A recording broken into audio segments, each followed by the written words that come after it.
Saudações, bem-vindos a mais uma aula do curso Redes Computadores. Deste lado fala Milton Nongwana da Mechanical Tecnologia. Para a aula de hoje vamos dar introdução ao IP da versão 4. Bom, temos um pequeno conhecimento de que para utilizar ou para ter acesso à internet ou para poder compartilhar algum recurso em uma rede de computadores, é importante que cada máquina tenha um IP, ou seja, o tal identificador lógico que é responsável por diferenciar e garantir a recepção de informação para cada host dentro da rede. Então, é nesse conceito que nós introduzimos o conceito de IP. É graças ao IP que todos os hosts conseguem aceder a todos os recursos a nível de uma rede de computadores. Endereço de broadcast consiste em um endereço responsável por encaminhar toda a informação para todos os hosts a nível de uma rede ou subrede em uma rede de computadores. Isto é encaminhar informação de um host para todos os hosts, como a utilização desse endereço de broadcast. E de seguida temos o endereço de multicast, que é utilizado apenas por uma única máquina para poder encaminhar para um grupo específico de máquinas, ou seja, um para alguns. E por fim temos o endereço unicast, que é o encaminhamento de mensagens de uma máquina para outra, ou seja, encaminhamento de um para um. Falar de IP, temos que ter noção sobre o conceito de bit. Bit falam que é a menor porção da informação e ele pode ser 0 ou 1. Sabemos todos nós que um host ou um equipamento digital comunica-se na base binária. Então, toda a base binária é baseada no modelo 0 ou 1. E byte corresponde a um octeto, pois ele é formado por uma sequência de 8 bits. Isto é, a nível de um endereço IP da versão 4, temos que fazer uma conversão correspondente do seu próprio IP. Nós trabalhamos com a base decimal, mas os equipamentos percebem aquela base decimal como a base binária. Então, temos que ser capazes de fazer a conversão do binário para o decimal. A notação binária, como já tínhamos dito, corresponde a toda a comunicação a nível de qualquer equipamento digital.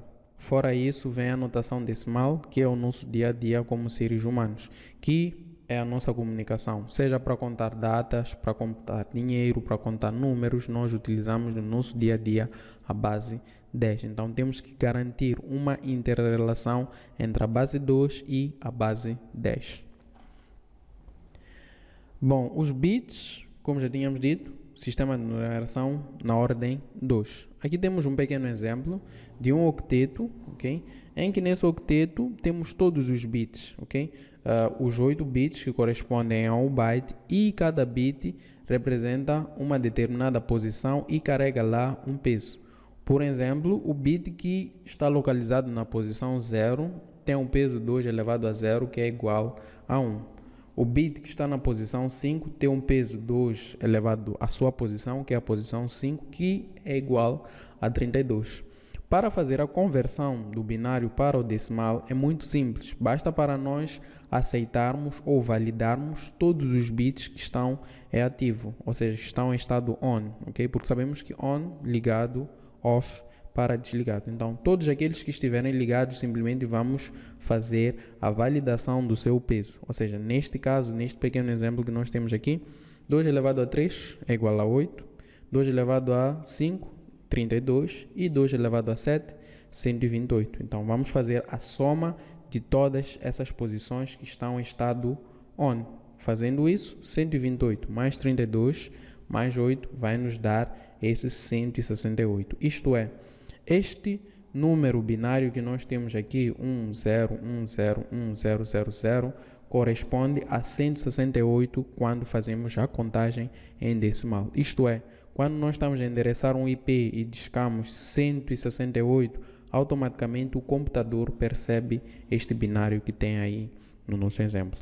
Ao fim da aula, vou dar um PDF que esclarece como é que faz essa conversão, usando outros critérios e outras maneiras para ter certeza e garantia de que não vai errar a fazer essa conversão binária.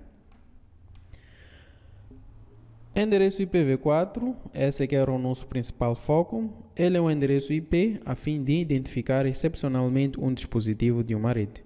O endereço IPv4 é composto por 32 bits binários que estão divididos em 4 octetos. Cada octeto é convertido em decimal e separado por um ponto final. Cada octeto de um endereço IPv4 pode conter um número decimal, ok? Combinações que variam de 0 até 255 decimal, em binário que seriam 8 zeros ou 8 uns, que é o máximo. E isso resulta em 256 valores possíveis, porque o zero também está incluso. Um endereço IPv4, ele normalmente é feito de uma maneira estruturada e não plana. O que isso quer dizer? Normalmente, se nós formos usar um modelo plano, significa que a nível mundial, cada host deveria ter exatamente seu próprio IP. E sabemos que isso é muito impossível acontecer nos dias de hoje. A quantidade de hosts que nós temos supera a quantidade de IPs disponível no modelo IPv4. Então, usa-se um modelo estruturado. O modelo estruturado garante a reutilização de IPs a nível de todas as redes de computadores. Isto é, podemos ter diferentes redes a utilizarem o mesmo IP e isso não afetar na comunicação entre essas duas redes, ok? Se a forma plana for adotada, cada roteador a nível mundial deverá armazenar todos os endereços possíveis a nível do IPv4 e deverá construir tabelas de roteamento para cada. Isso não seria impossível, mas iria acarretar latência e custos para esses equipamentos, ok? Porque a quantidade de endereços disponível no IPv4 corresponde a 4,3 bilhões de endereços disponíveis, ou seja, são muitos endereços. Para cada host ter essa tabela de endereços seria algo muito complicado. Então, a solução contrária, que é a solução da maneira estruturada, consiste na adoção de um esquema de endereçamento hierárquico compreendido em dois níveis principais, a rede e o host. Pode-se também ter um nível adicional que é o nível das subredes, que nós utilizamos a nível das nossas redes locais. Aqui temos uma pequena imagem que apresenta duas redes distintas, uma a cinza e outra a vermelho, ok? Então aí temos os hosts, consegue-se identificar pelo campo da rede, onde temos 172.16 e 172.17 responde pelas redes ou pelas subredes, enquanto que 20 e 32, não sei se dá para notar na imagem, temos 20 e 32 deste lado e 20 e 32 do outro lado, que corresponde a dois hosts, ok? Mas estão em duas redes distintas. Mas para isso temos que ter o conceito de classes, porque originalmente o espaço de endereço IP foi dividido em estruturas de tamanho fixo, que são chamadas de classes de endereços. As três principais classes são a classe A, B, assim como a C. Com base nos primeiros bits de um endereço, nós conseguimos rapidamente identificar a qual classe pertence um determinado endereço IP. Essas classes de endereços foram definidas de modo a permitir uma maior gama de endereços dependendo do planeamento que o administrador da rede estará a fazer para a sua rede de computadores. Okay? Por vezes ele vai precisar de um endereço que tem mais IPs para os hosts e menos para as redes, ou mais para as redes e menos para os hosts. Então isso depende do planeamento que o administrador de cada rede de computadores irá utilizar. Como dissemos, aqui temos a classe A, B e C. Por exemplo, na classe A, ele consegue suportar até 256 redes se um administrador definir utilizar um endereço da classe A, ou seja, no máximo ele poderá ter até 256 redes e cada rede poderá garantir o suporte até 16.777 216 hosts, ou seja, é muitos hosts e menos redes. Enquanto que a classe B tem um equilíbrio, são 65.536 para redes e 65.536 para hosts por cada subrede. A classe A consiste em ter 256 redes e 16 milhões e 777.216 hosts. A classe B, ou seja, por rede pode ter até esses 16 milhões de hosts. Na classe B, vamos ter um equilíbrio, em que são 65.536 redes, em que cada rede poderá também suportar a mesma quantidade de hosts. E a classe C é o inverso da classe A. Podemos ter até 16.777.216 hosts, as redes, e simplesmente por cada rede vamos ter 256 hosts. O mais comum que nós encontramos nos dias de hoje é utilizar redes com um modelo de planeamento da classe C. Depois tem mais duas classes, que é a classe D e a classe E, que são consideradas classes secundárias, sendo a classe D usada para tráfego multicast, e a classe E reservada para utilizada para um uso futuro, ou seja, para questões de teste e por aí vai. Sempre que se desenvolve um novo protocolo, usa-se endereços que estão no escopo da classe E para fazer os testes desse protocolo e as suas funcionalidades. Então aqui temos uma tabela, como nós dissemos, para identificar um endereço com base no seu primeiro octeto, ou seja, a classe A está disponível de 0 até 127, a classe B de 128 a 191 e assim em diante com base nessa tabela. Ao fim, é de disponibilizar a tabela nos nossos anexos.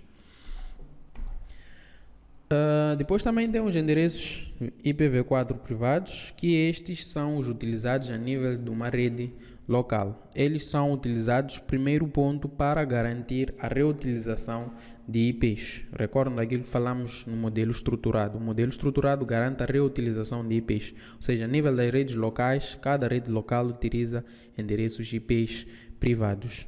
E para ter acesso à internet, nós utilizamos os endereços públicos, que quem normalmente nos fornece esses endereços públicos como administradores de redes são os nossos provedores de internet. Ok? Então, para poder converter ou ter acesso aos recursos na rede pública, nós vamos recorrer a um mecanismo chamado NAT, Network Address Translation, que fazem a tradução dos endereços privados para os endereços públicos e vice-versa. Então aqui nós temos o intervalo dos endereços da classe A, B e C privados, ok? Como eu disse, as tabelas no final de tudo eu vou disponibilizar para poderem fixar e decorar, entre aspas, essas tabelas dos endereços privados da classe A, B, assim como a classe C. O mais comum que vemos nos dias de hoje são os endereços da classe C privados, ok? Qualquer um sabe que um endereço privado da classe C basta começar com 192, 168, 102, ele já é privado, ok? Depois tem os endereços privados, especiais. Os especiais tem uns da classe A, 127.000, que são chamados de loopback, e o 168.254, que é a pipa. O loopback normalmente é utilizado como identificador de cada máquina a nível da rede, ou seja, cada host, cada equipamento de rede tem seu próprio endereço loopback para fazer os seus testes a nível local da própria máquina. E depois temos os endereços APIPA, que significa Automatic Private IP Address, ou seja, um endereço que é atribuído de forma automática quando o serviço DHCP não está a funcionar a nível da nossa rede de computadores. Ou seja, é o primeiro troubleshooting que um administrador de redes vai fazer é logo ver esse IP que o host está a receber, automaticamente percebe que o nosso servidor DHCP ou o nosso serviço DHCP não está a funcionar na perfeição dentro da nossa rede de computadores. Depois tem um conceito adicional que é relativo a máscaras de subredes, que elas existem para poder identificar as classes dos IPs, assim como para identificar as subredes com base nas suas máscaras. Bom, as redes de classe A, B e C têm suas próprias máscaras padrão, também conhecidas como máscaras naturais de cada uma das classes. Então aqui temos a tabela da máscara da classe A, B e C, ok? A classe A é 255.000 com o seu binário correspondente, ou seja, 255 corresponde a um octeto preenchido por uns e 0, um octeto preenchido completamente de zeros. A classe B, 255.255.00, a classe C também 255.255.255.0. E por fim, tem um conceito não muito importante, mas trazemos aqui na nossa aula, que é o conceito de CIDR, Classless Interdomain Routing. Bom, o conceito de CIDR é utilizado para poder fazer um resumo de uma determinada máscara de uma rede ou subrede. Ele foi introduzido quando estamos a falar do planeamento VLSM. Mais adiante vamos ver a nível dos planeamentos na próxima aula. Bom, aí vem, significa número de bits da máscara que são contidos da esquerda para a direita, conhecidos ou definidos como uns. Dessa forma, uma rede que temos aqui 172.16.00 com a máscara, logo dá para ver que ele é um classe B, então a máscara da classe B é 255.255.00, que em binário corresponde a este octeto. Então, é a contagem dos uns que nós temos na máscara. Então, resultando, a notação CIDR seria barra 16, que representa 16 uns contidos na máscara. Aqui também temos outro exemplo de um IP da classe C, okay, 192.168.10.0, que a máscara natural é esta, e em binário é esta, então seriam 24 uns. Então, são 24 uns, seria 192.168.10.0/24. Bom, até aqui é tudo. Aguardem, leiam os anexos que estão aí para poderem perceber melhor a conversão binária e verem aí alguns exemplos sobre a notação CIDR, sobre os endereços, as classes e por aí vai. Obrigado por ter assistido a aula. Põe um like se gostou da aula e até a próxima.